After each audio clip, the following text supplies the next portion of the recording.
Yo, Casey, what's up? Colton,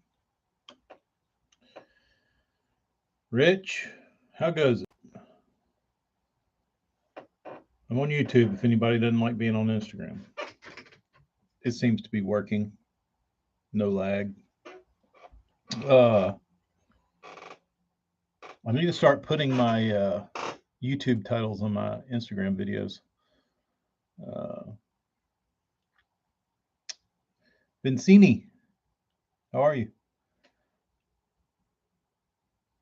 Show off your Hydrowave. Where is my Hydrowave? Uh, where's my Hydrowave?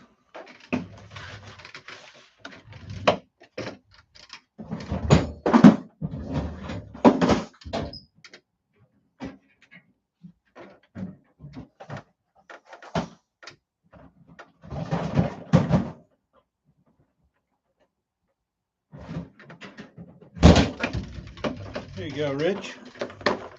Perfect.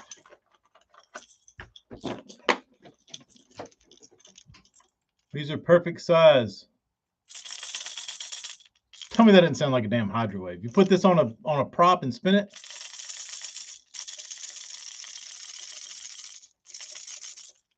Fucking Hydrowave. Homemade Hydrowave. Tape rattle traps to your trolling motor props. Schooling bait fish. Here they come. Or if you want a different sound, like the more subtle, Smithwick Rogues also work for a poor man's Hydrowave. Take whatever pitch, sound, rattle you want, put on the trolling motor.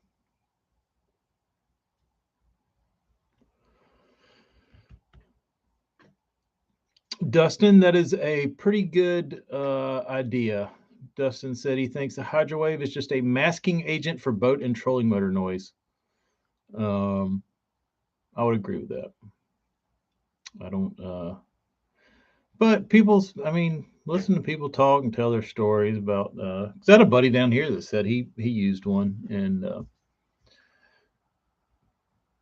fish seemed to respond to it. But the funny thing is, if you really think about it, day in and day out,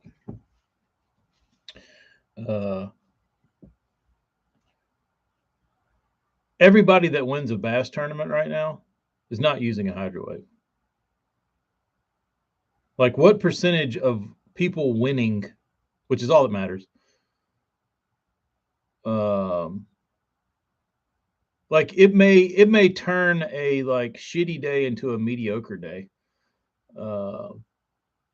But what percentage of guys winning are Hydrowaving? I wouldn't think the percentage is that high. Can it stir up some fish and catch you a few more? Probably. Does it mask the sound of your trolling motor going tick tick tick tick tick tick tick tick tick tick tick tick? Maybe. Does a fish know what a trolling motor ping is? Do they feel it? I don't know. Nate, what's up, dude? Kyle, you walked into so on Castledine stream last night, they were talking about Hydrowaves, and I said I had a poor man's Hydrowave. I just tape rattle traps to my trolling motor props. Sounds exactly the same. Does it work? Sure, probably does something. I don't know. It's probably not. There you go, Mario. Mario just openly admitted we use a Hydrowave every week and we suck. So it's not a, might it get you a few more bites? Maybe. Is it like stirring up 5-pounders? Don't know. But you can get by without it. That's for damn sure. I think that's the whole thing. Can you live without it? 100%.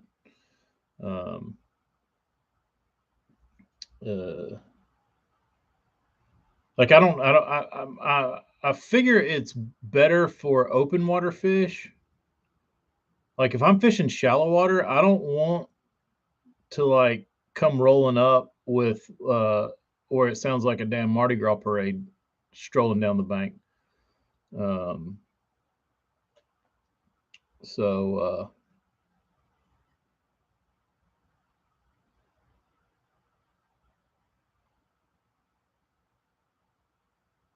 Brad asked Todd if he had one on his boat now, and he doesn't. Yeah, I saw that. So I mean, I guess it's not that important. But I think they had some dudes. Hold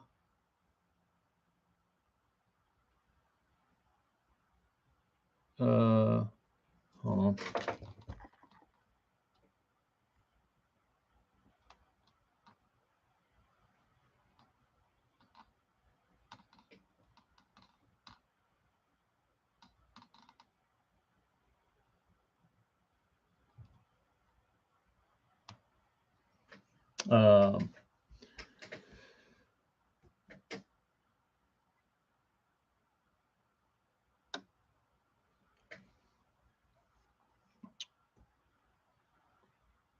I would believe that transducers probably run fish off to an extent.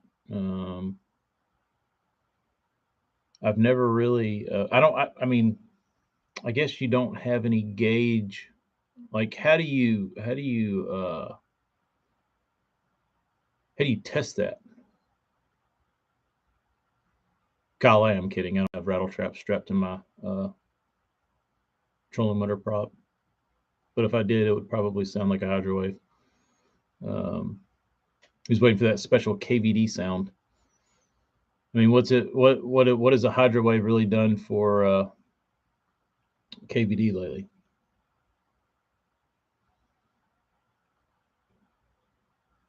Would KVD have had all his same finishes without a Hydrowave? Probably. Would he tell you otherwise? Probably. Nate says he would think it would make more of a difference in shallow water. Negatively or positively? I fished a Wahi in 2016. You could side scan smallies on a bar, come back, and they were gone.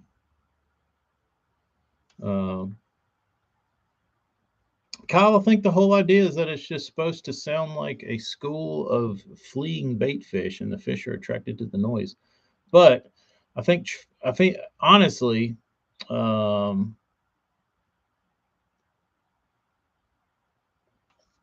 I've also heard that on the over there in like the on the East Coast in like Coles Hill and some of those like blueback lakes.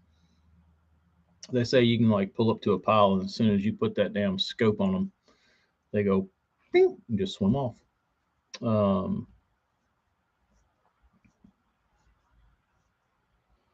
If you trolled over the bar without side scanning and just hit them with 2D, dude, that down like side scan and like scope technology, it must be putting out a serious beam. They started doing it on Rayburn and Toledo too. I mean, that's got to be pretty powerful for a fish to feel it like 80 feet out or whatever it is. I mean, whatever it's putting out is pretty strong. I don't know if that's is that what is like killing guys' batteries with running all these graphs? Is it the transducers like pushing so much power? I don't know. I mean, I'm sure the units pull a ton, but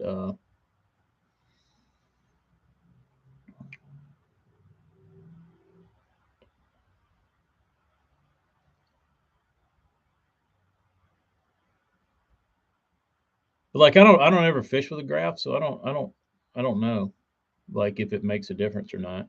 Like I don't, you know what I mean? Like if I know for one thing, my transducer isn't scaring fish, so I got that going for me. So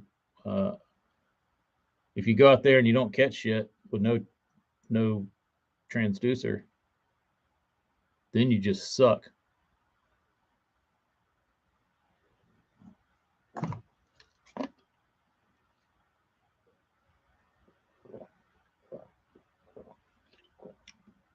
Ice fishing battery for your live setup. That's interesting.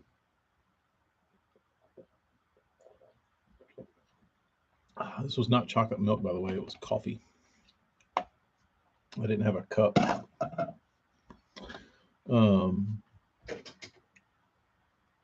When the units are on standby, are they completely silent? Like, does that shut off the transducer? Ice fishing, the transducer makes fish act different. If I just fish with my aqua view, then drop the deucer to check the depth, they move off. Interesting. So we can all agree that electronics have a negative impact on how fish behave.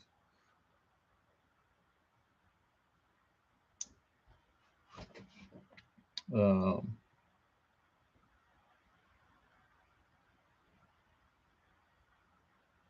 Tin boat doesn't have a unit on it. I do carry it 9-foot fiberglass stick. That's good depth finder. That's what I use. Well, to me, the bigger smart fish do. I have went around trees, seen big ones on screen, and only dinks bite. Come back 15 to 20 minutes later, kill the transducer, and cruise back and pick up a 4-pounder. See, I think the issue maybe with this that we won't see it now, but I think you're breeding it into fish, like you say, like, you know, the 1-pounders are still dumb to it, and they'll stick around. Well, the more they get hit with it, the more I think it will be ingrained in their DNA that this is a hazardous thing, and in order for me to survive, I need to avoid it. And I think that will like continually get passed down to like generations, maybe. I don't know. I mean, I guess if they don't do that with like a 6-inch zoom lizard, that's probably killed more fish than anything. I don't know. But I mean, here's the thing: you got a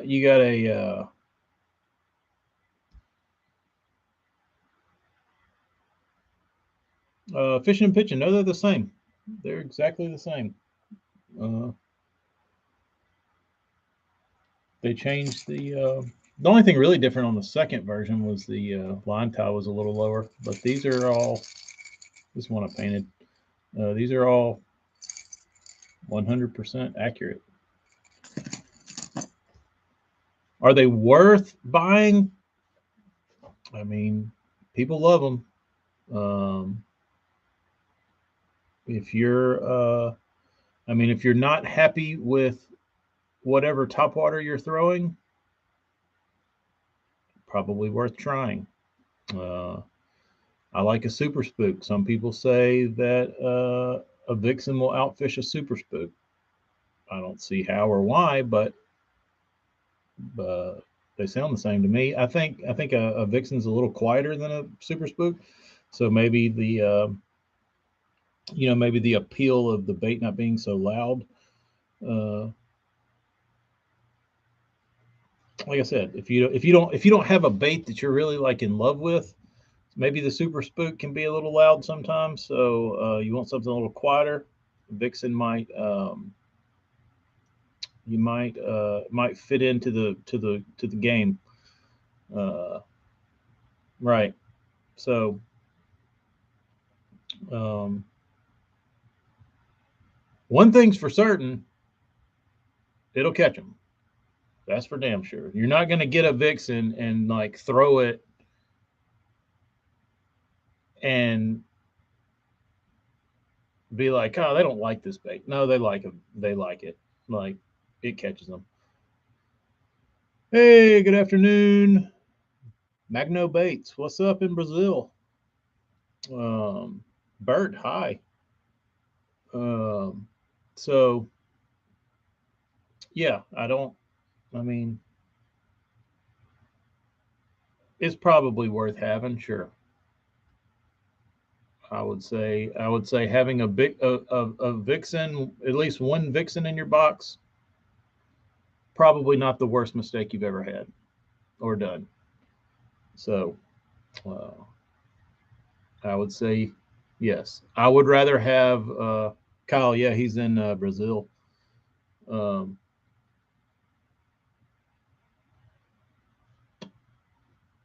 but I mean, I could give up like what's a Vixen, $25.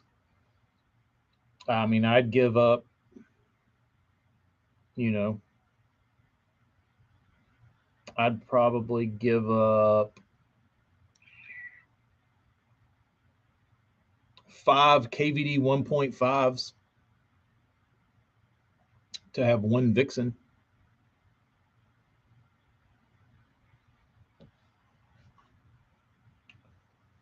Oh, the blackout's already on sale on eBay for 150. I figured that.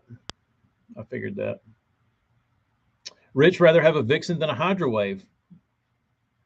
Well, if somebody's got a Hydrowave that they want to, or if Rich has a Hydrowave he wants to get rid of, you could probably trade him for a Vixen. The Dogma cracks too easy. Tyler, was that you? Yeah, that was you that was looking for that one color that I had, wasn't it? Did you find that they were cracking on you?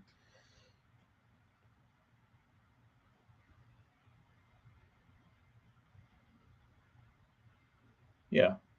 Pay a little more and get that Burns. Get that Burns wood.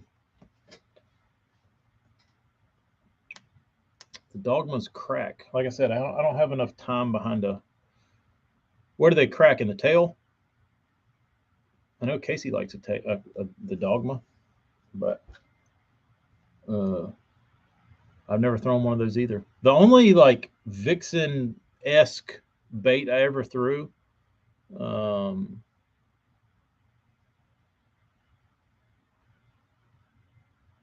first year Dogmas. Um, the first Vixen, like I remember, I was such an idiot, dude. Like I had this guy, and he was obsessed with the Vixens, and he was from Louisiana, and he would send me just like lots of Vixens, the good, like the original run. And he was like, "Man, I'm getting these things are getting harder and harder to find, and they're expensive." And I was like, "Oh yeah." He's like, "Yeah." He's like, I'm sick of paying $100 a piece for these things," and he was buying them for $100 a clip. And I said, "Why don't you just get on Tackle Warehouse and buy the paycheck ones, the Repo Man or whatever it was?" And he's like, "You for real?" I'm like, "Yeah, it's the exact same." And he's like, "Seriously?" I'm like, "Yes, buy the paycheck version." And I said, that'll save you some money. So he gets on there and orders like a ton of them. I never did. I just like, you know, doing what I do, knew that they were the same. And I went and I was like, "Oh, I'm going to order some of these like, a couple months later, whatever, like a year later." And I went to buy them and they were like gone.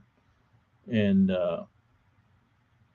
hmm, that's not good. So I tried a river to sea uh, rover.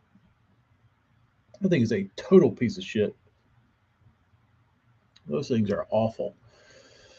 Still got the rover. It's sitting over there. Paint fell off of it. Um, uh, Casey Fishing is looking for the first year model or the first run of Six Sense Dogmas. And he said if you can send him a video of the sound, he can differentiate if it's a new one or an old one. Rovers were good for trout down here. I could never get it to walk worth a shit, dude. Like mine walks like doo doo.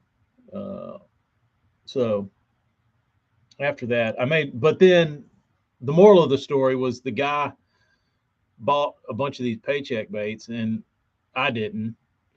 And then like paycheck baits become as valuable as the old Vixens. So I'm sitting there thinking, dude, maybe I should have heeded my own advice and like got heavy on these paychecks, and I didn't. And the spitting image is a forgotten gem. Um, spitting image is great. No, I don't think there's any walking bait out there that walks like a spitting image. It is its own thing. Uh, like it deserves its own walking category because it walks really weird. Um, I've got piles of them. Like literally, I don't know how many I've got. 30. Like there's you can probably open any drawer over here and there's like a box of spitting images. Um, and I don't get into conspiracy theories or like weird, little odd things about like bait design and like old versus new. I try and stay out of it just because it can be maddening. But I will say that I believe personally the Excalibur spitting image is made from maybe a different plastic than the newer Hedden version. Um, Kyle,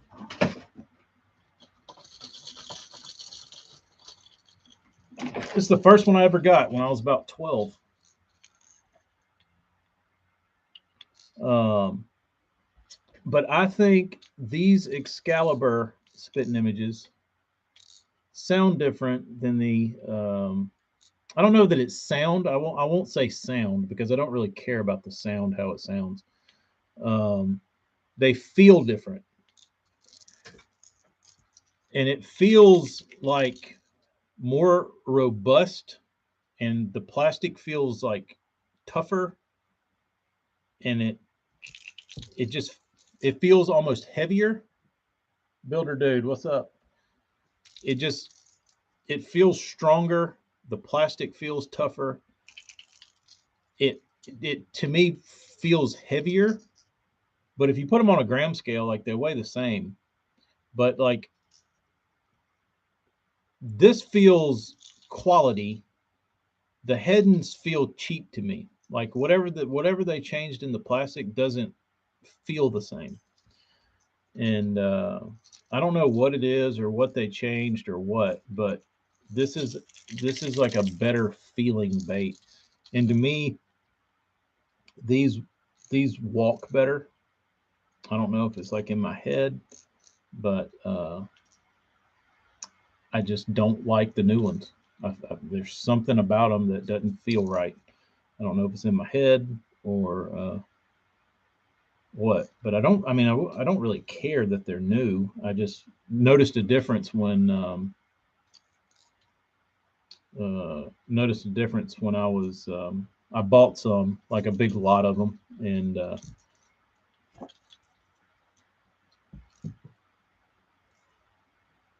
but that is the OG little TK spitting image from my youth.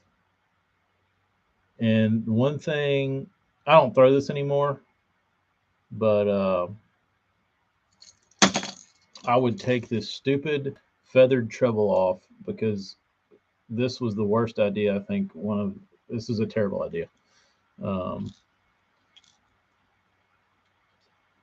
a feathered treble on a spit image to me destroys the action. Like this thing is like if I gave you this and was like, look how awesome this bait is, throw it, and you threw it with this tail on it, you'd be like, dude, that thing's a piece of shit. And it is with a feathered treble on it. But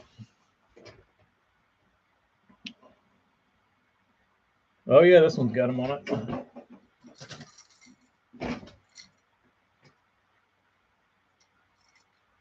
All right, that one's not twisty. I thought I had one of those baits with the those twisty ass hooks. Those things stuck them, but I didn't. I didn't like them. Um, I just didn't like dealing with them because they grab a fish and but I didn't like taking them out because you couldn't like get your pliers right on them. You had to like grab the hook and then like turn it under to get it to come out. You couldn't just like pop it out. So if you've got 9 hooks and there's like 4 of them stuck in a fish, you're like, it's not as efficient. Kyle, what combo works best for a walking bait? Um, it all depends. That's a little bit of personal preference. I like a 7'2" or 7'4", 7 foot. Doesn't really matter to me. Kind of like a medium heavy, a little bit of tip. And I throw just 20-pound big game. A lot of guys throw braid to a leader. Um, I keep it pretty simple. I don't really care. Um, don't really care because typically if I'm gonna throw like a walking bait, I'm gonna throw a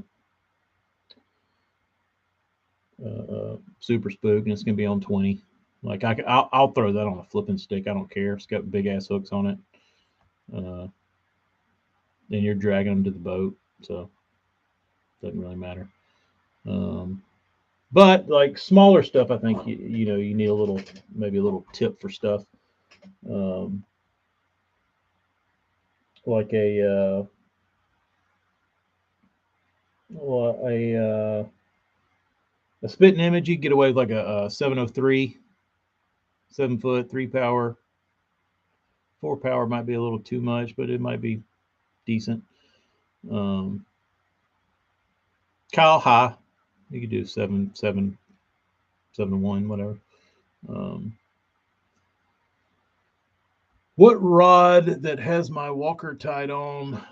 Very true. I was throwing it on my old uh, Takahiro Brower combo that Darius hooked me up with. Um,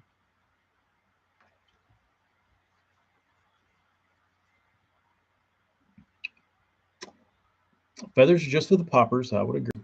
For whatever reason, I can still like if I put a pot like a feathered treble on a P70, like a P70 will still walk good with a feathered treble, but not uh, like actual like spook type baits don't seem to do as well. But a P70 will do fine with a feathered treble. Um, so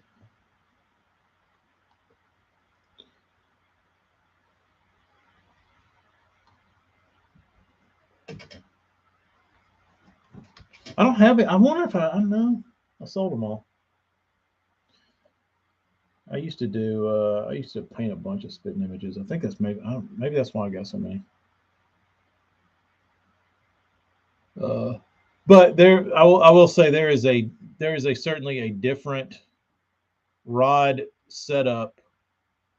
Not so much the reel, but the rod when you go from like a regular Zara spook to a super spook. Super spook's a lot of bait. It's heavy. It throws different.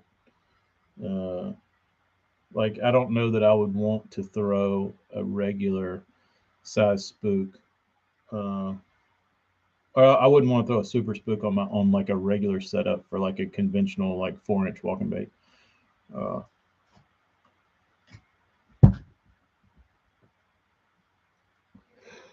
oh, Travis, you didn't see my comment about taping about having the poor man's Hydrowave, taping rattle traps to my trolling motor props.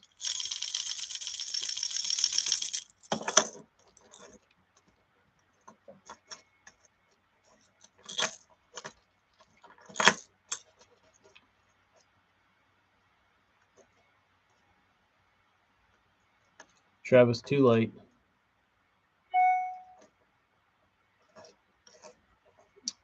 That one you did with the paint hood rotated 90 degrees was money. Are you talking to yourself, AJ?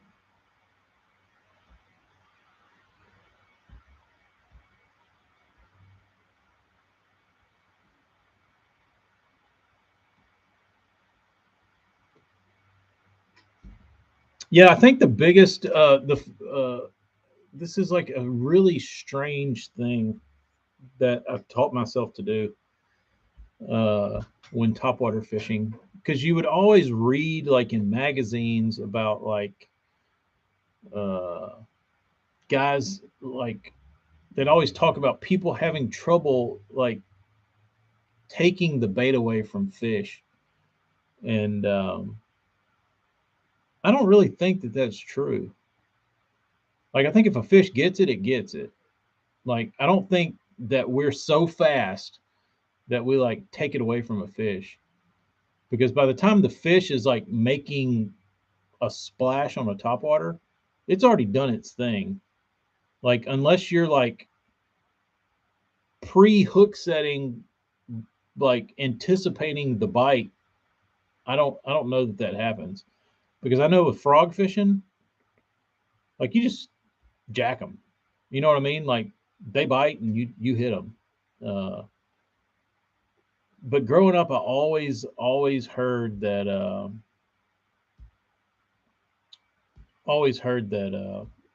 you know, you're like, oh, you need to wait and let them run around with it. So when I was younger, I trained myself to like just watch the bait and you keep working it. And I would just pretend like nothing happened. Like if you saw a bite, I would just keep working it. And then if you they like pulled on it, then you're like, all right, they got it. But that's how I've always fished.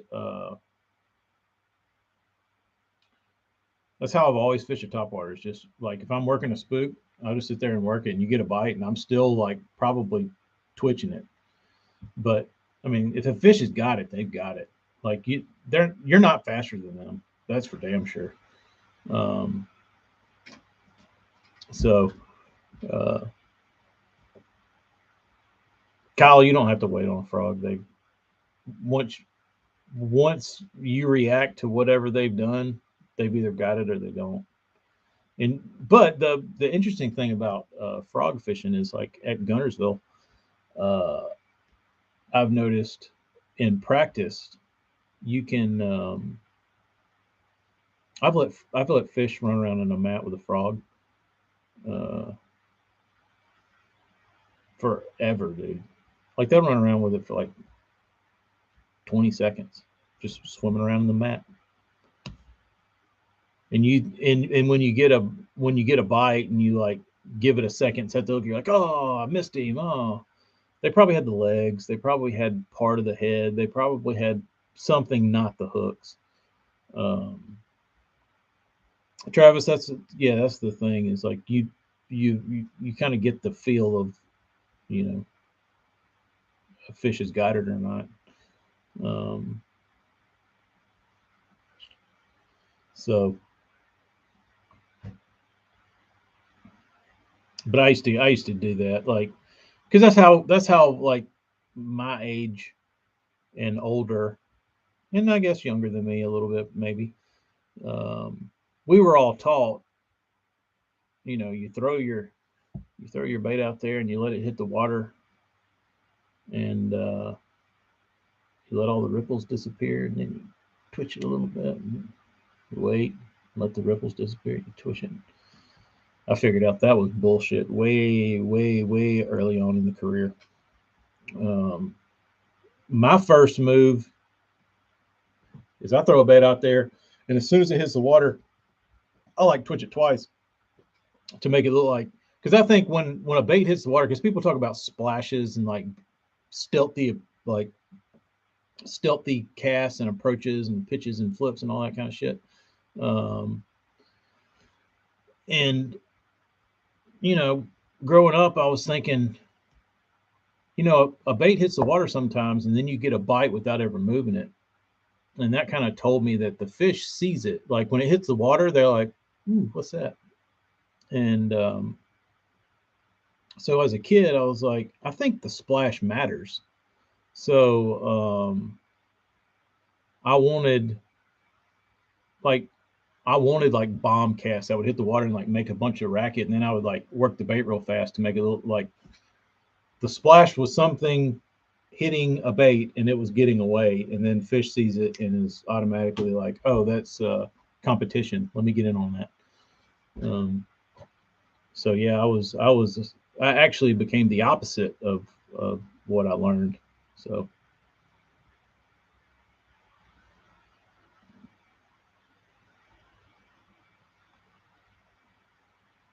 that's what I'm saying, Marty.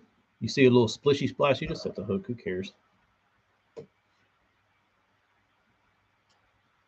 Travis, I don't know where the rings disappearing came from, but like if you were to make if you were to fish that way, like every cast, nobody would ever like how many casts would you make in like half a day of fishing? Like it wouldn't be that many. It couldn't be that many. Um, Compared to like just like working it normal without waiting on the stupid rings to disappear. Jeremy, what's up, dude? Um, AJ says waiting for the ripples to disappear works for a whopper plopper. Don't own one. Couldn't tell you. Why would it work differently from a whopper plopper than anything else, like a spook or a popar uh, or you being funny? Because now that I'm talking myself through this, it sounds absurd.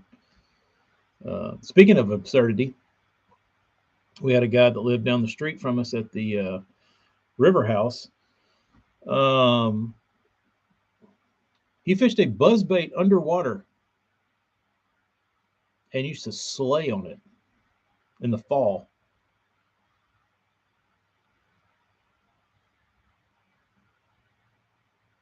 The instant commotion, waiting for the ripples to disappear, works for a whopper plopper. I'll take your word for that. Uh,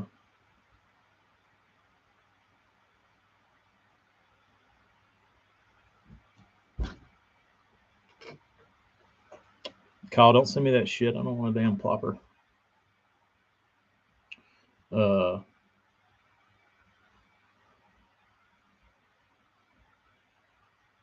Big thump, I guess. I don't know. It feels really weird under the water. Like I've tried it because I was younger then, and the guy was like, when the adult shows up from fishing and the kid's like over there, shooting the shit with him, and the adult says, "I caught 12," and I'm thinking, "Damn, he like caught him." Uh, you know, whether what like you don't know he's like doing dumb shit, but he was like, "Hey man, I'll tell you the secret." It's like, "All right, what?" And he'd like walk me down to his boat and like show me the rod and reel and the bait. And like, you see this buzz bait? I'm like, yeah. He's like, throw it out there and let it sink down a little bit and just like work it under the water. I'm like, that sounds stupid. He's like, that's how I call all these. Like, well, okay, I'll drink this dumbass Kool-Aid, but and then you look like a fool out there. Like your buddy sees you next time throwing your buzzbait underwater, and he's like, "What are you doing, you idiot?" I'm like, this is the secret. This is how you catch them. It's like, no. Um,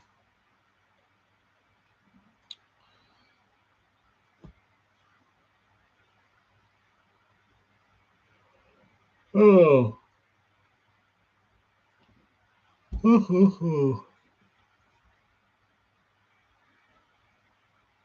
Travis, he probably was, but like you can. I mean, that's a real bite, and it's an interesting bite, and I don't know.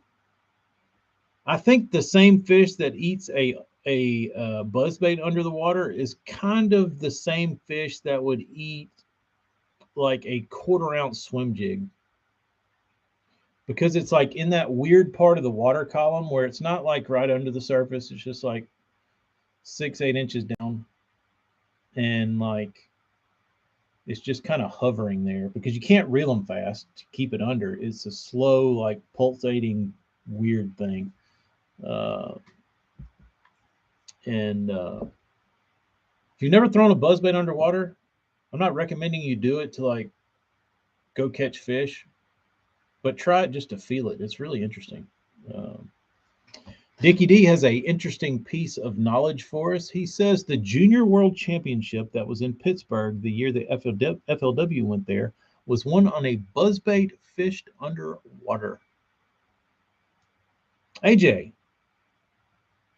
yes, the same range as a 1- would kind of get, except a 1- is too fast.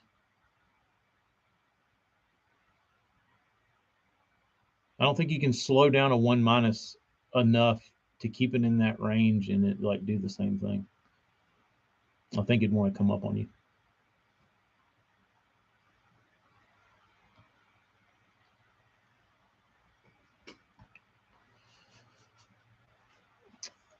The Hackney one in Pittsburgh, that was pretty cool. The 3-blade plastic buzz baits, yeah. The actually Do It sells those blades, I believe. Do It sells them. Scum Frog, looking for the. I got Scum from looking for some of their ultra-big floating plastic frogs. I don't know if I have any of those. Actually, I know I don't. I was thinking the I've got all the other dumbass ones. Because when you fish those snag proof tournaments, or not scum frog, but like snag proof, and you got to throw one all day. Baxter, what's up, dude? Like you literally buy everything because you can only throw that. So it's pretty smart on the part of like snag proof.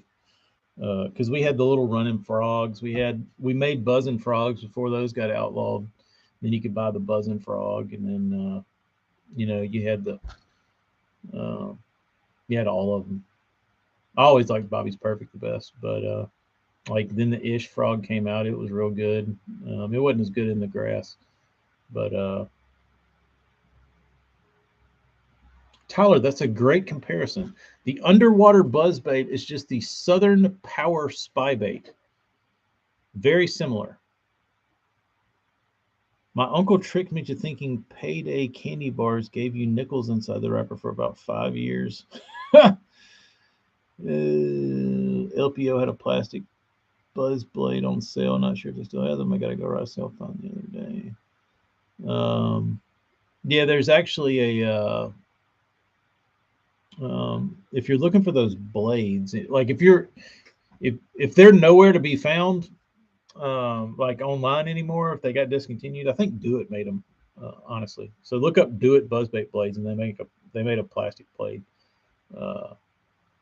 And but if you're really looking for them, they sell them in Austin at whatever that tackle shop was.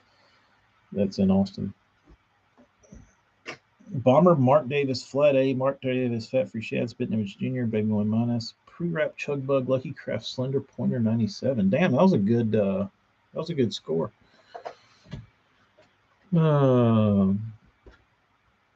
Opinion question from Dickie D. Tournament organizations should only be allowed to do one smallmouth derby a year because they are boring. True.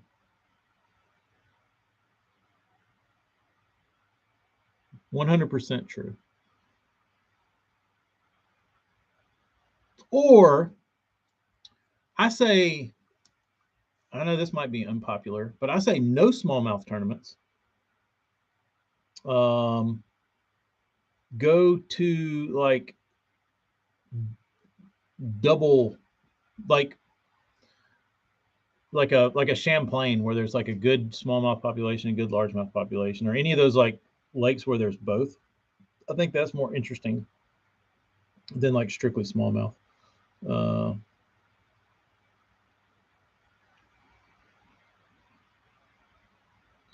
AJ said Florida is boring. Dickie D, response? I don't think Florida's boring because you're always looking at something in Florida. Grass mat, reeds, alligators, something.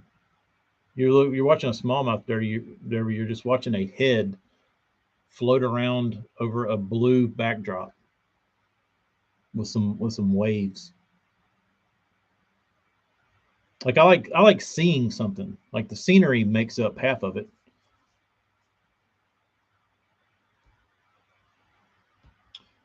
I think 40 guys should fish one day and the other 40 guys fish another. Don't tell anybody when it starts and make it go 3 weeks long.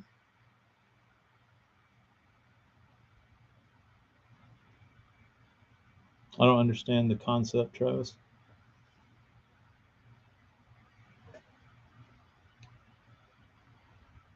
Um, at least Florida, you don't have 10 guys throwing a flatworm on a drop shot. Flipping grass, flipping reeds, or flipping pads. You can swim a jig, you can throw a chatterbait, you can do all kinds of shit in Florida, man.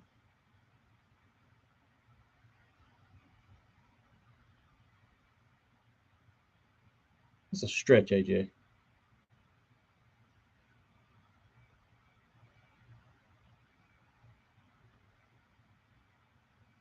Who the hell flips? I guess that is a AJ. Dickie D acts like flipping is an archaic technique. Dickie D, you don't pull string anymore?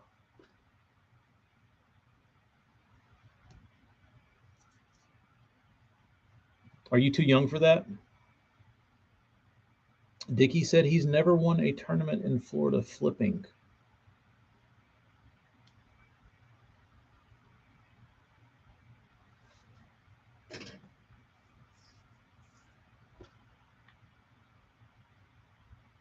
Interesting. Very interesting. I will say, dude, you cannot compare watching a Florida tournament to watching a smallmouth tournament as far as action goes.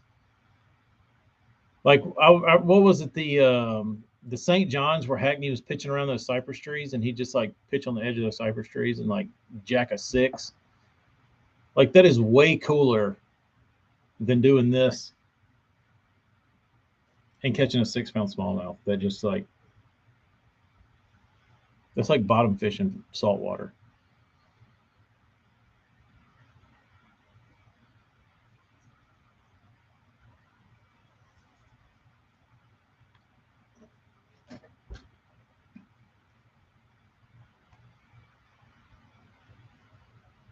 I can pitch just as easy as I can flip, says Jeremy Conkright.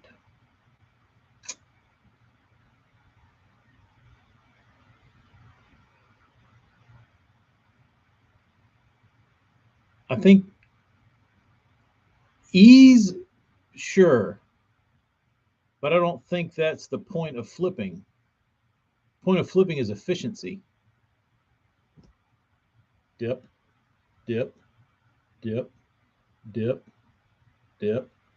Like there's no way that you could out pitch me flipping down the like same bank. I mean, is that even possible? Maybe it is.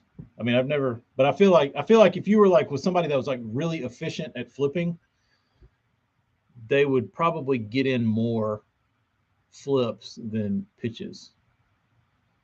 But I guess if you're not like if you're like just like a, but you have to touch the reel. I guess that's the issue. That's where you lose your time. Um,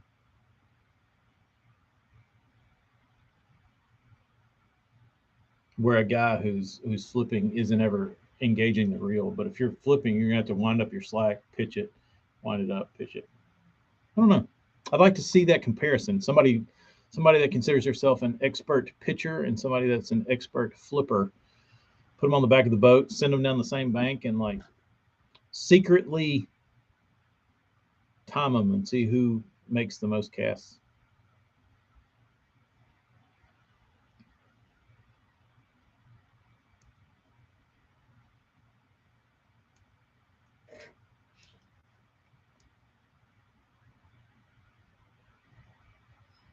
Yeah, I don't mind the I don't mind the I don't mind smallmouth tournaments as long as they're not on the Great Lakes or like some big huge open water. I just don't like seeing guys like bob around offshore fishing under their boat.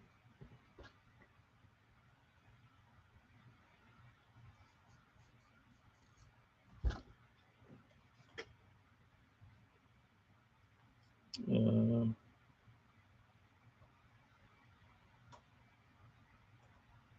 yeah, Wahi will be interesting. You can at least see across a Wahi, I guess. But it still was the same. Like the last time they went there, it was just a bunch of guys like fishing under their boat. Um,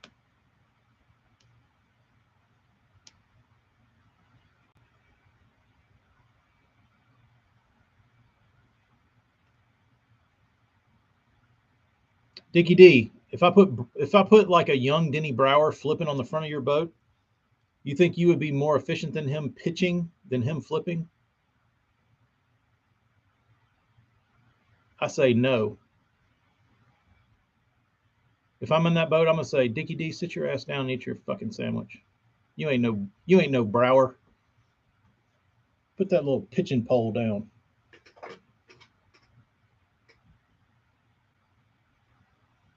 Like I said, it'd be an interesting like have a new school pitcher because like most people now pitch like hardly anybody flips anymore. But I'd like to see like the head to head flipper versus equipment with that combo. That era Brower, the Team Daiwa X. Dude, if Brower is pulling string on this thing, your ass is cooked. You ain't pitching up jack shit out of the back of the boat. You might be able to make some pitches, but I think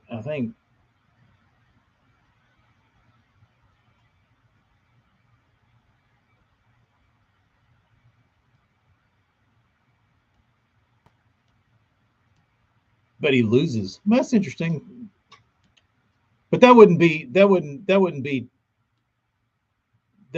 from the technique of flipping or pitching. That would just be from new gear. Uh,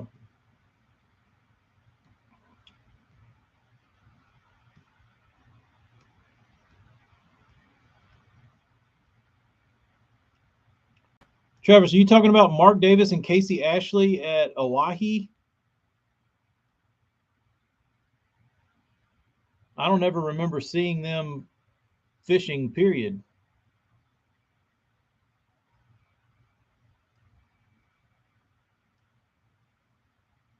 What did they do?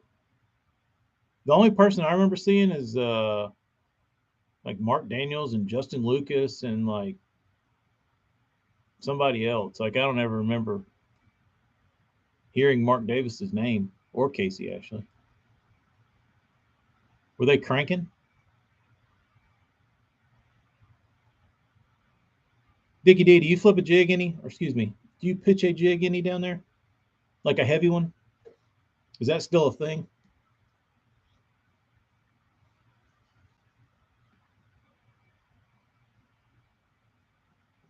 Andy Morgan is the only one I see who's a real scissor flipper. Yeah, still. Good point, Kyle. I always forget about Andy. Um,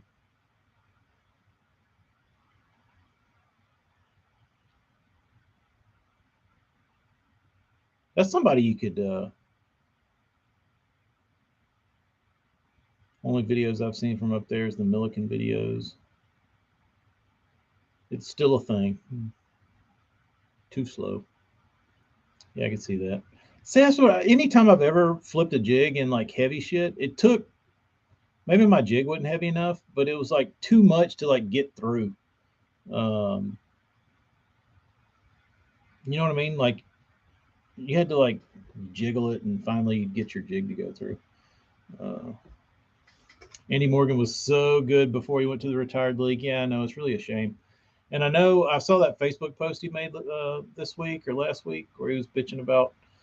He wasn't bitching. He was just kind of voicing his opinion about live scope and uh, catching a bunch of fish and stuff like that, and how the way he fishes is kind of outdated and not the way to win what he's fishing. And I was listening to him talking. I'm like, Andy, I love you, dude. Like, go to BASS and scissor flip your ass off all you want to, and catch five. Um,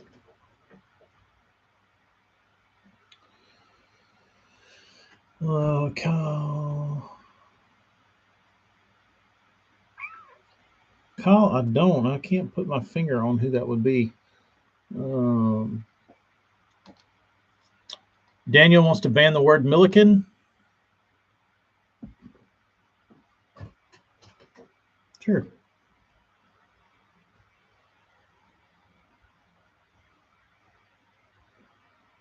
Tyler, I didn't hear what Brad said. I have a hard time hearing Brad. Um, like, you don't want to be a dick and be like, hey, dude, you need to speak up. But he talks kind of quiet, and he's hard to hear at times. So I don't. I wish maybe somebody would. Maybe what's his name Todd could juice up his mic or something. But I always have a hard time hearing Bradley. Like on BTL, he's always quiet.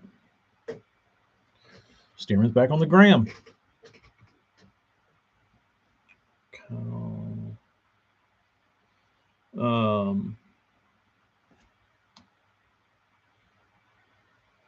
Yeah, punching a jig is too much work compared to a Texas rig. True. He was talking about one of the greats calling him and saying he can't keep up with the scopers. It's probably Andy Morgan. And Andy's a stud, dude. That's the thing, is like when Andy was like,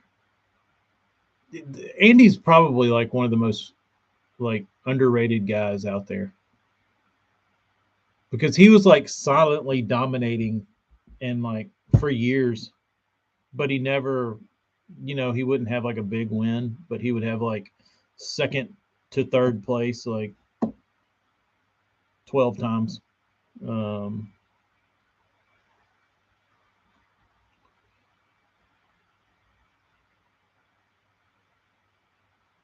Diggity, what is considered Kissimmee grass? I'm not. Let me see. Let me look up Kissimmee grass.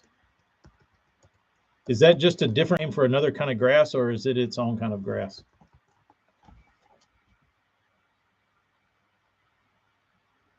Oh yeah, it's kind of like, that's just like reeds. That's what we call it, is reeds. It looks kind of reedy. Maybe it's different.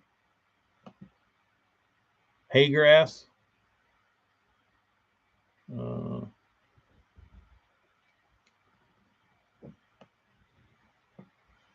yeah, we got tons of this stuff.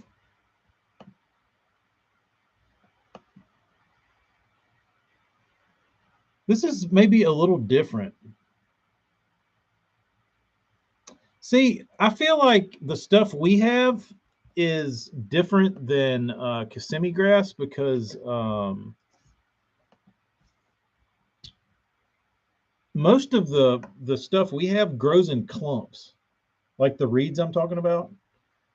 Which down here, we have like Kissimmee type grass.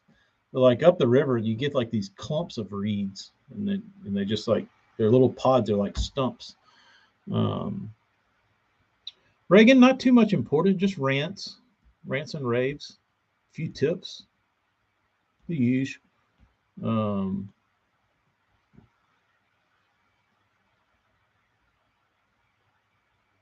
Coontail's good. Are buggy whips still a thing? I remember when I was a kid, or like cattails. We used to have cattails everywhere down here, and I think all the like all the reeds and stuff kind of outran the cattails. You hardly ever see a cattail anymore. Dickie D, y'all have those down there in any amount of volume?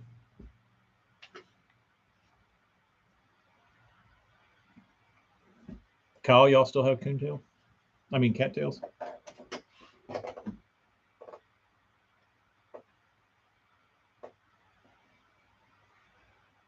We've got this stuff growing now that looks like kind of like Spanish moss. Hey, Lolly. Cattails, coontail, no full mounds. I got it all. No cattails. I don't know what the stuff's called that we've got growing now. It looks like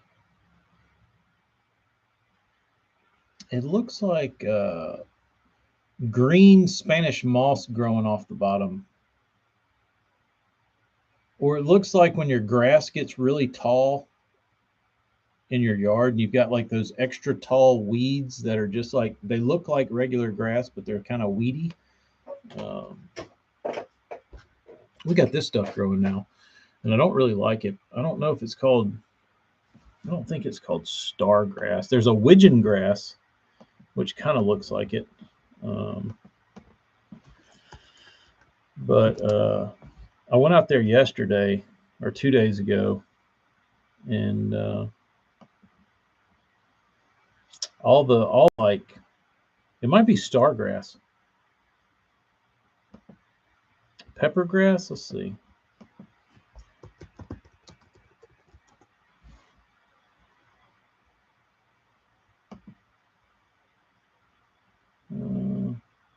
No, it's not pepper grass. It's like there's no like deviation from anything other than like there's nothing coming off the stalk or the leaf. It's just like a really long, leafy, thin stuff. Kyle, yeah, there's lots of milfoil. No, I think this stuff sucks. I wish we had pepper grass. We don't, that I've ever seen. It might be star grass. But anyway, so we've got like I went out there yesterday or 2 days ago to frog. It might be widgeon grass. It's real hairy looking. I'm trying to find you a picture and I can show you. It looks kind of like this, but it's kind of different. I don't know what it is. It's not as thick as this.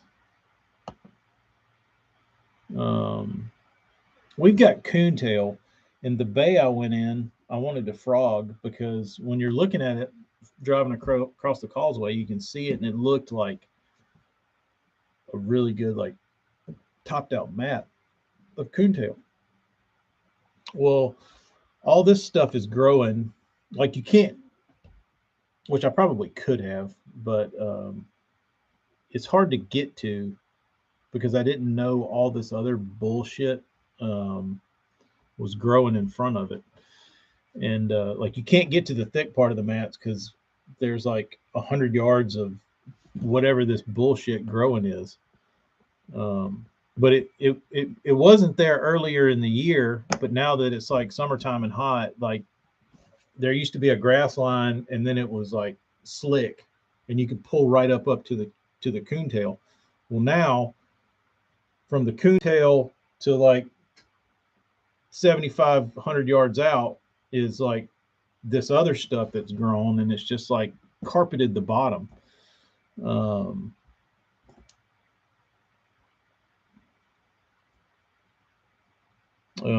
do they want to do that, man? Why do they want to do that? Pretty dumb. Pretty dumb. Stargrass.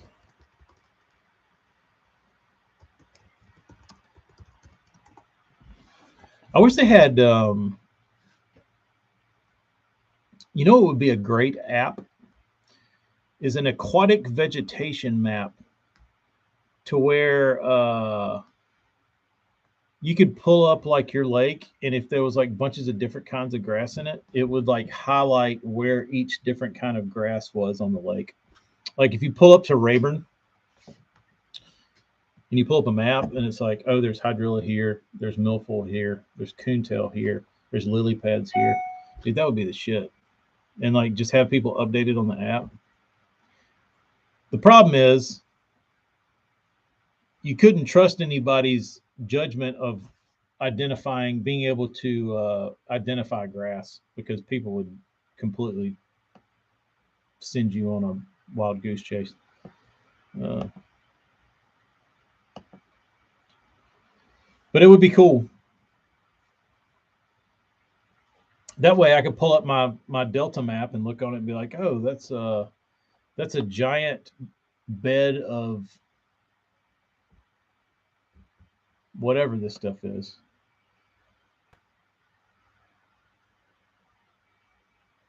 Yeah, that's the other thing, Dickie D, is if people find like the damn beautiful hydrilla mat, they're not going to tell anybody about it anyway. What is this?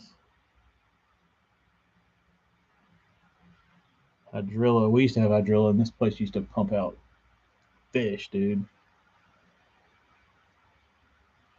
Ours didn't get killed by people. It got killed by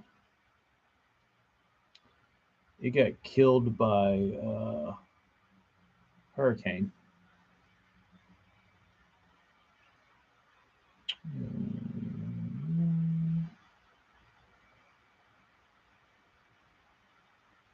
Wow. Oh, cool. Here's a map of the delta showing how far south grass grew, like out into the saltwater.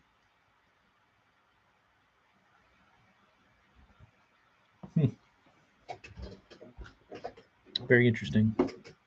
Very interesting. Let's let me see stuff. Toledo got killed by a flood, and then they sprayed on top of it. Yeah, that's what happened at Town Lake in Austin. I don't know if like I don't know if I have something that follows me with like, so when I was a kid down here, hurricane came through, wiped out all the grass. So the majority of the time growing up, like I had to fish a grassless body of water that was previously covered in grass. So anybody that's ever fished one of those knows it's really, really hard. Well, I moved to Austin, and when I'm visiting Austin, I'm fishing on Town Lake, like walking the bank, and there's just like milfoil everywhere. And I'm like, man, this is awesome. Catch some big ones. I'm like, I can't wait to get a boat here. So I moved there. I wait a little while, like a year or so goes by, and I get my boat. And they had like this 20-year flood, and that flood wiped out every stick of milfoil or any kind of grass in that place. And it finally came back a little bit last year after I'd moved. But the entire time that I lived in Austin, Town Lake was grassless, and now it's back after I left. But once that place gets like the grass is everywhere now. But once the fish get like readjusted to it, that place is gonna be stupid. Flood from a hurricane, then sprayed the hell out of it. I don't know why they do that, like after the fact. You know what I mean? Like it's already down. Like the flood's gonna take care of it naturally. And I feel like that's the truth. Like Mother Nature will, if something needs to be cleaned out, it'll flood eventually and clean it out, and you won't have to worry about it. But they want to spray on top of it and make sure there's not any inkling of a thing there, a root of any kind. So dumb. So dumb.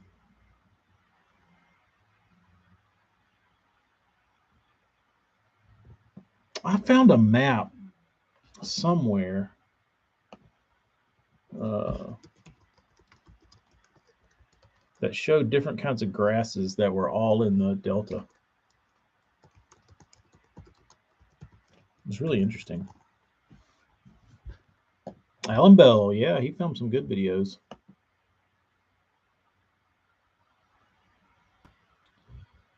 Oh, is Dickie D still here? We got some weird grass, bro. Why won't it let me click that? Dickie D still there. All right. Says we have celery grass, wild celery, tape grass, and widgeon grass is perhaps the most widespread. What is wild celery?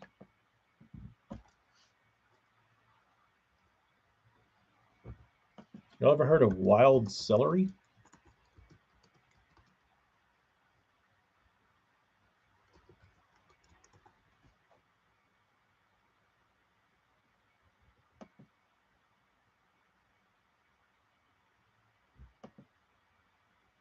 Oh, it kind of looks like eelgrass.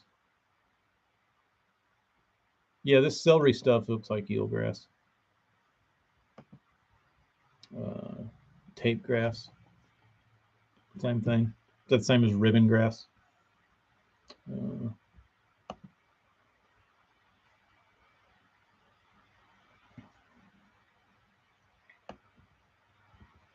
The widgeon grass sucks though. I don't think fish like that very much. Tyler, that is the big thing is they don't give a shit about fishing. That's not their goal.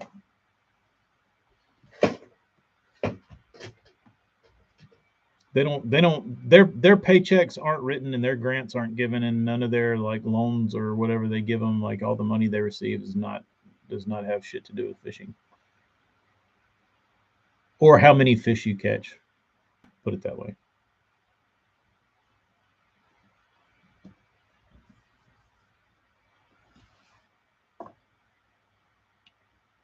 Eurasian milfoil has proven to be a useful addition to the local ecosystem. Wow, that's nice.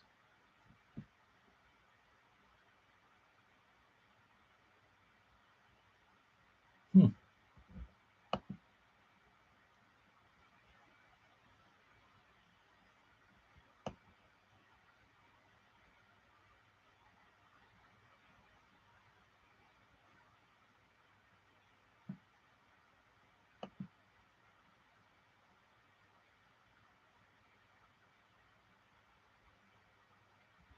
Yeah, I don't know how you'd tell the difference in the wild celery other than the color. Ooh,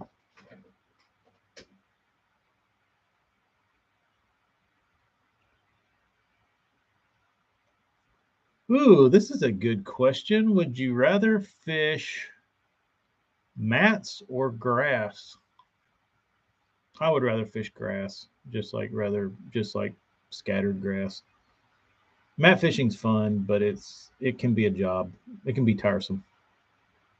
And I get tired of the reflection off the mat. Uh, that's it's harder on your eyes, I think. Like if you're going to do it all day. And there's a Dickie D eternity. Like if you had to fish one for the rest of your life.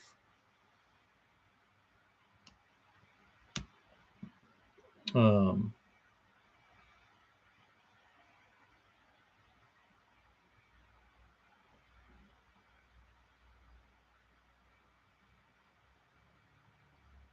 that's the one thing I need to brush up on.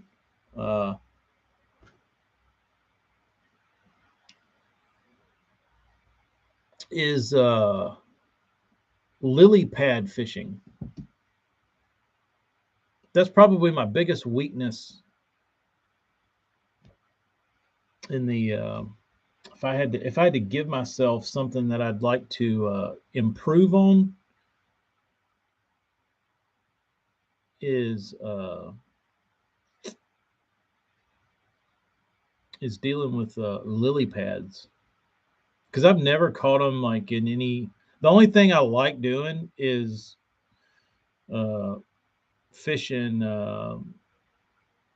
pads like when it's cold, like early in the spring, swim jig, chatterbait, that kind of stuff.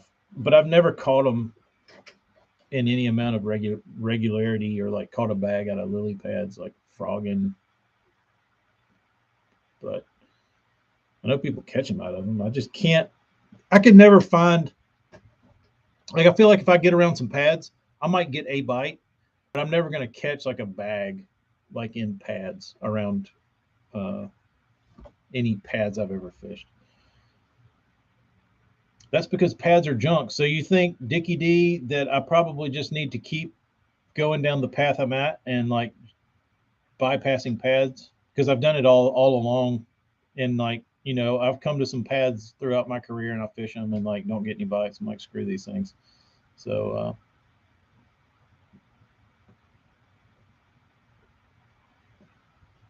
I don't know. I don't know. Okay, Dickie D has convinced me. Screw pads. Not learning those. I don't like fishing them anyway. I don't like looking at them. I don't like fishing around them. 4 to 5 hours to see grass. Ouch, Brandon.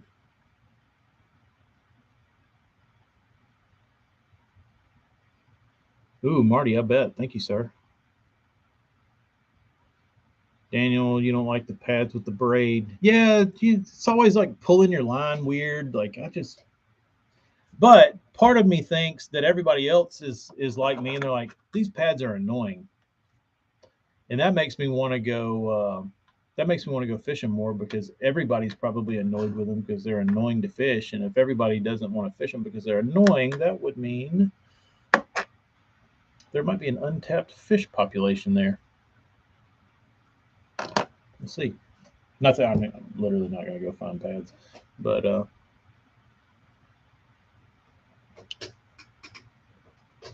Dickie D doesn't want. He hates pads so much. He doesn't even want football players to wear them, or them to sell maxi pads at the grocery store. Any type of pad, Dickie D is banning. Dana, you can flip or pitch, as the young crowd does now. Nobody flips anymore. I'm a damn geezer. Me and Andy Morgan and Brower. Go back and watch that, like 2006 or 5 or 4, where Brower wins at Eufaula, and he's it's like the final day, and he's sitting outside of was it Lakeside at Eufaula in the pad field, pulling string. I think he flips up a big one out of there.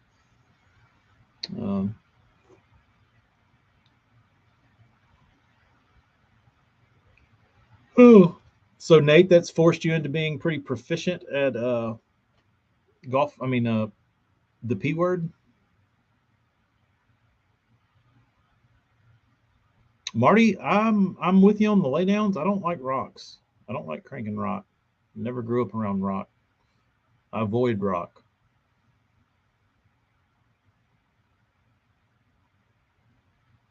You need to find a 2-acre pad pond. That would probably help if there was just like an old cow pond that was nothing but pads.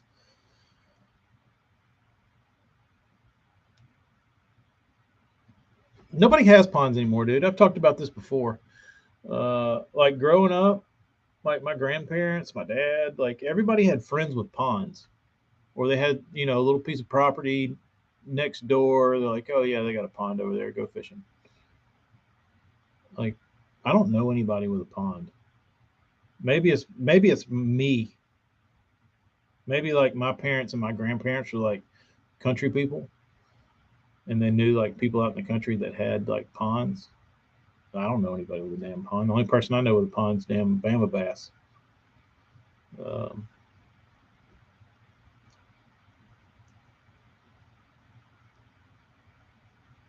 Brian New won his first Elite Series flipping pads. Was he actually flipping or was he pitching?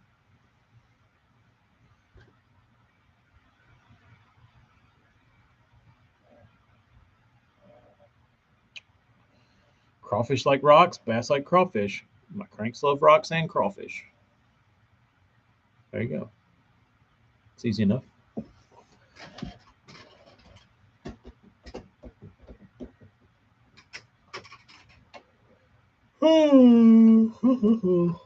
Dude, I'm really I've got some baits I need to send out that I've painted, but I can't find eyeballs for them. They've been sitting here for a week, and I've been trying to locate the right size eyeballs. And Brandon, like you said, you'd have to go 5 hours to find grass. I would probably have to drive 5 hours to find rock to crank.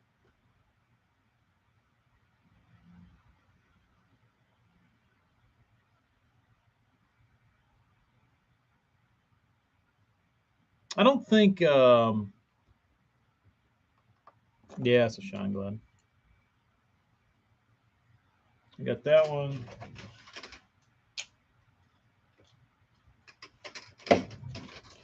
Another one's pretty standard.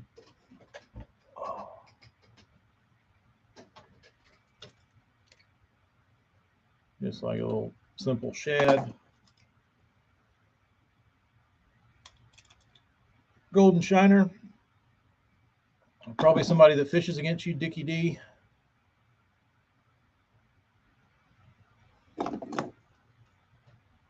They went heavy on the golden shiners.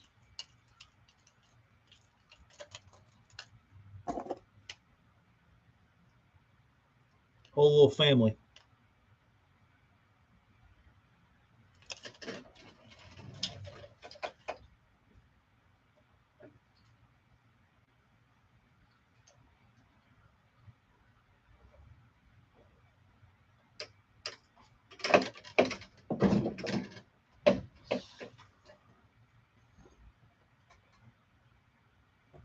Dickie D, maybe you need to get the get that Shimano thing that folds in half. If a crank can be fished through pads, would it do better than a frog? No, I don't think so. Maybe. Probably not, though. I think.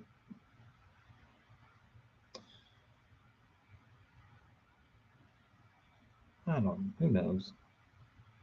Good question, though. Shine Glide will catch them.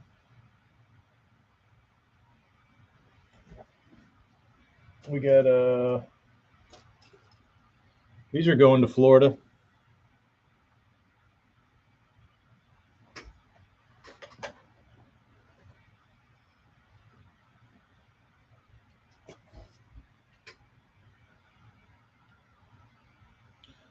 Florida bait. Florida bait.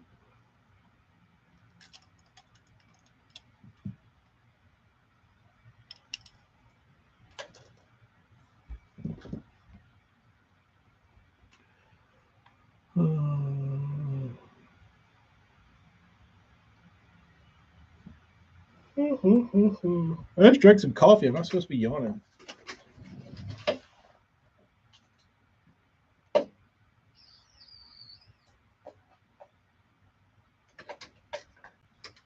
There's another one. Brandon, thanks for stopping in.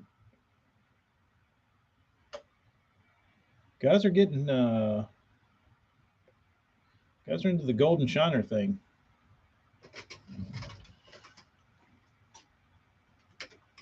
I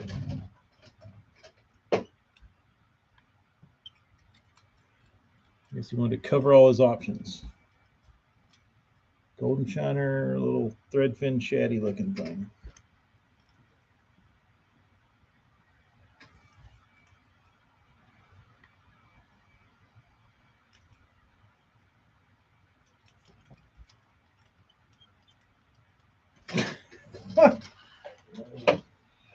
Love guys that fish big swim baits because it's easy to transfer their entry fees from their pockets into mine.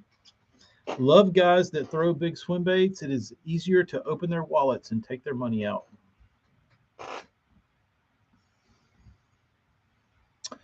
Yeah. I don't know that I don't know that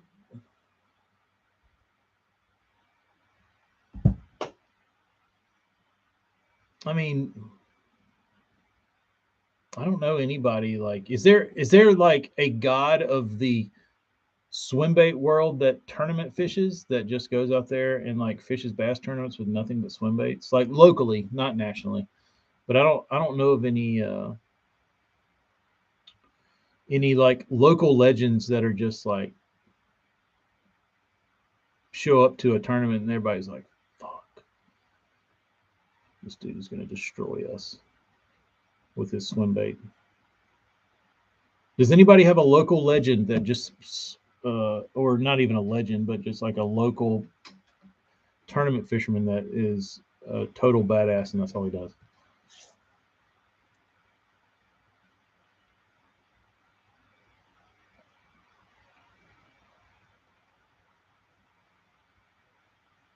Yeah, I've never heard of that person. I don't think that person exists yet.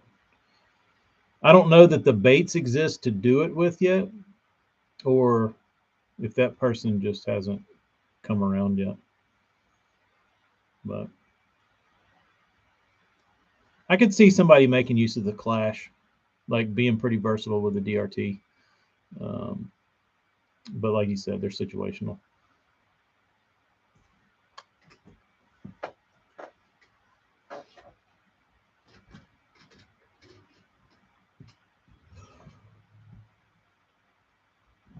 Those guys remind me of the ones in the jacked up Dodges at the boat ramp. I went to the boat ramp and there was no trucks there. Which Josh Heron? No.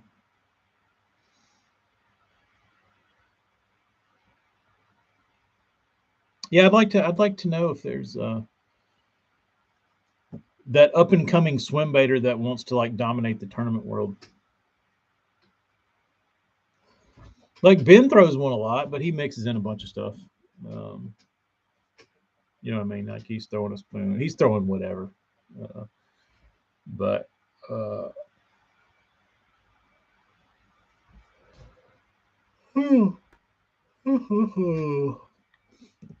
see, Kyle, who's Insta post? Josh. I had a long talk with Josh yesterday, about an hour and a half on my ride home, or it was actually an hour here and then a little while on the ride. Um,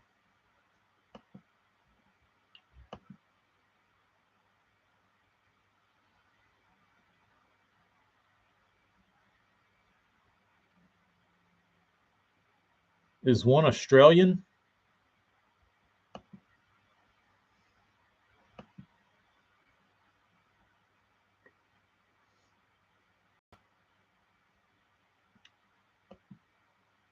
Was Oliver really trying to like ripping lips? What's up, dude?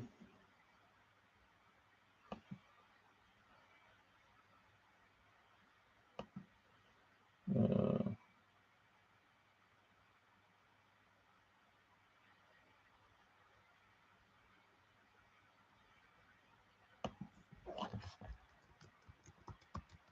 let's see.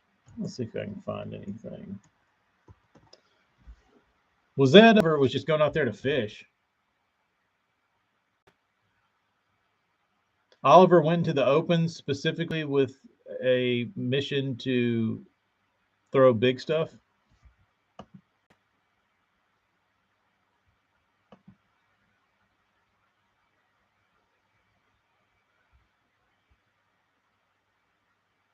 I didn't know that. I thought he just wanted to like do good. Carlton, is there like a stud tournament angler that completely relies on swim baits?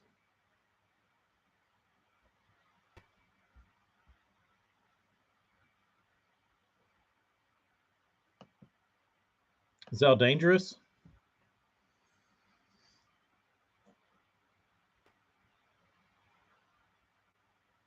Chasing wins. Chasing wins.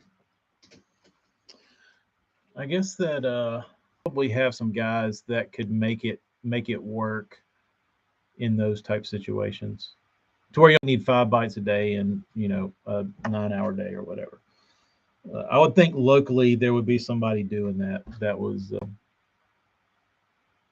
you know pretty heavy on the wins. I don't know. Nobody seems to have anybody they know of locally. But if we had some Cali dudes on here, there's probably some guys around California that fished, 1-day tournaments on the Delta. But yeah, Steve does throw it a lot. He got everybody's attention when he was over at what was that tournament that flooded? Ray Roberts, when he was throwing that black and blue phony or whatever it was.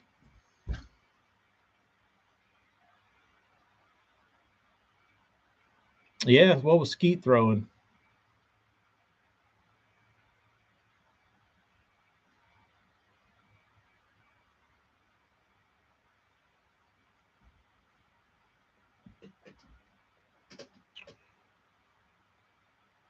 Carlton, what do you consider a big bait fishery? Deeper, clearer, or just filled with giant fish? Oh yeah, it was a. I thought he was throwing something different. But now that you say that, it was because it didn't Velvet give him that bait? I might have to go back and watch that tournament. That tournament was awesome.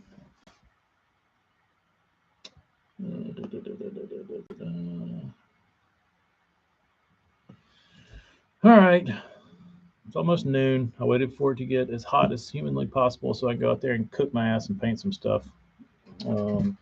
If you are a painter, anybody watching this, and you happen to have 8mm eyes, let me know. I'm in need.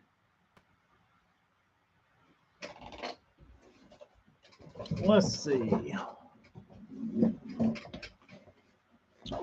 Daniel, let's see. I can't remember the year exactly, but it'll be on here.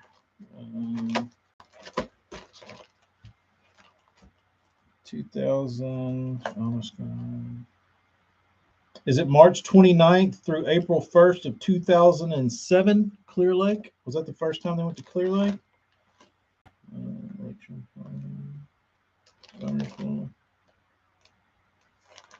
Amistad. Yep. 2007, Clear Lake.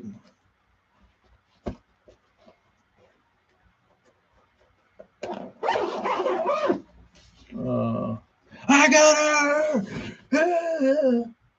That was the Sitco era. That's probably, besides Bob Cobb, the Sitco era was badass, dude. Really good, because the like ESPN production was good. ESPN was getting it out there. Like bass fishing felt legitimate, and it was exciting. Like that was a fun time in bass fishing. Had some money pumping in it. Had some gas, oil and gas money. Like, advanced auto parts, all that kind of shit. Like, it was good. It was really fun. The binder, Kyle, is pride and joy of anything in this room. This is my most prized possession in this room.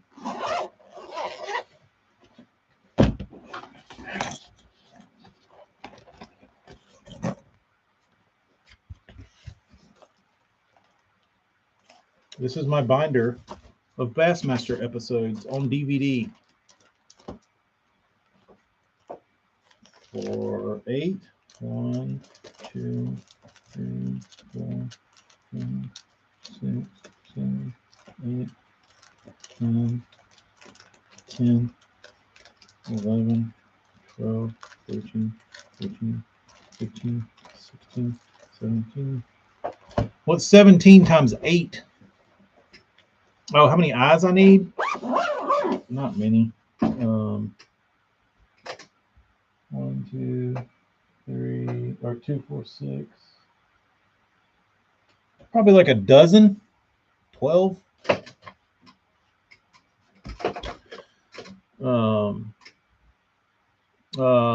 Dickie D, shoot me what you got. I will gladly pay you for some eyes. I can't find the size 8mm anywhere. Something natural or black or just anything really. Doesn't even have to be if it's like 7.5mm, 8mm, 7mm, like something in there. I can't find anything from 7 to 8. Kyle, 136. That is 136 episodes of bass. Dickie D, I'll trade you a half-ounce swim jig, maybe 2. Darius, what's up, dude? I'm about to roll off of here. It's getting to be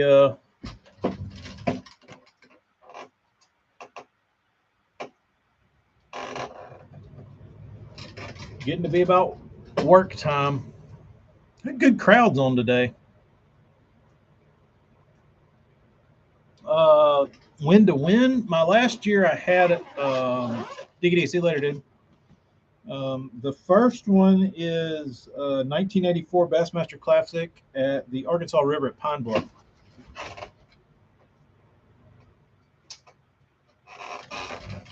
So these go from 84 to 2008.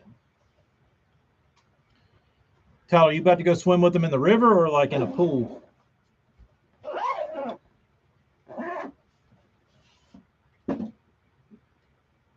Is Pine Bluff not a good area, Daniel? Crime Bluff sounds like somewhere here. Mubbas are in the mail. If anybody is curious, we did Mubba jumbos, big jumbos. So Marty got those done. Oh, Tyler, that'll be fun. I enjoyed my swimming lessons with the Bean. One of the first of the month check casino towns. Oh yeah, sounds kind of grimy.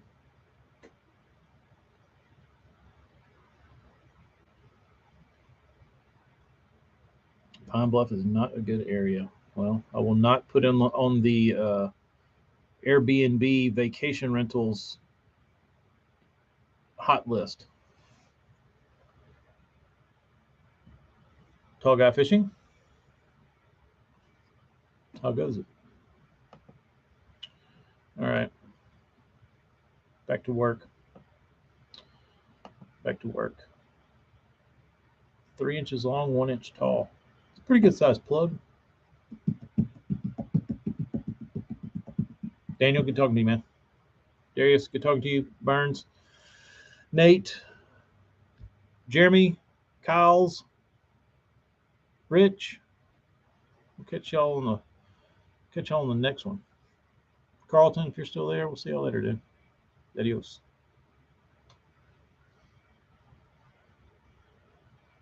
Later, Kyle. Kyle. We got lots of Kyles, man. We got 3 Kyles, and there's 4 people on YouTube, and 3 of them are named Kyle. What are the odds of that?